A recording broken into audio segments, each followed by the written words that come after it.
Bonjour à tous.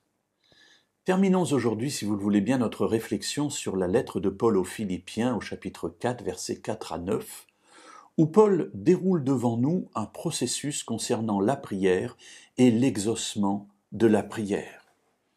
Nous avons noté dans la première partie qui va jusqu'au verset 7 que Paul nous dit que tout ce que nous avons à faire, c'est de présenter à Dieu nos besoins sous toutes ses formes et la paix de Dieu qui surpasse toute intelligence gardera vos cœurs et vos pensées en Christ Jésus.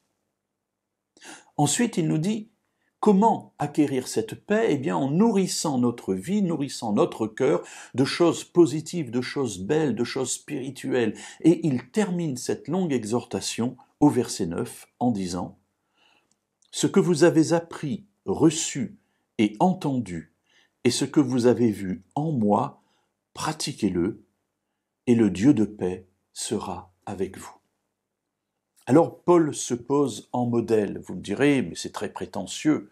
Ben oui et non, c'est qu'il est en train de dire aux Philippiens, vous avez vu la vie que j'ai menée.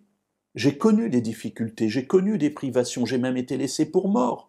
Donc je sais que la vie est difficile. Pour autant, regardez comment j'ai traversé cette vie, en faisant toujours confiance à Dieu, en lui faisant connaître tous mes besoins. Et tout cela, je l'ai fait en vivant la vie que j'ai eue. Et Dieu m'a donné quelque chose d'extraordinaire. Il m'a donné sa paix, en me disant, maintenant que tu m'as confié tes problèmes et tes difficultés, ne t'inquiète de rien, je m'occupe de tout, toi, garde ta communion avec moi.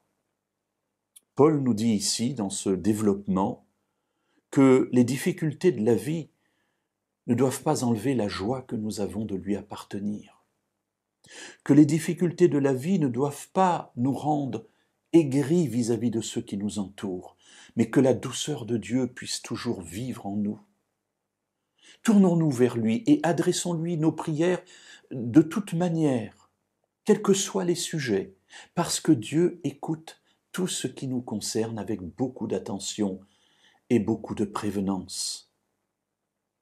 N'oublions pas de lui dire merci, avant même de recevoir ce que nous avons demandé.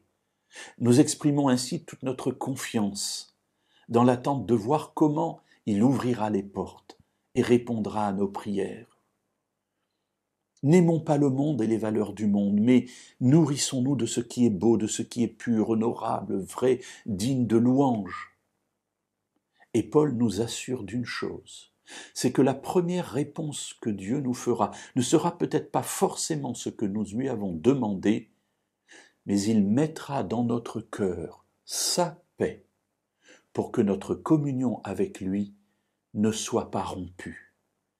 Alors, mes amis, appuyons-nous avec force sur ce que Paul nous dit ici, parce qu'il y a là quelque chose de merveilleux à découvrir, la paix de Dieu malgré les difficultés, malgré les tribulations.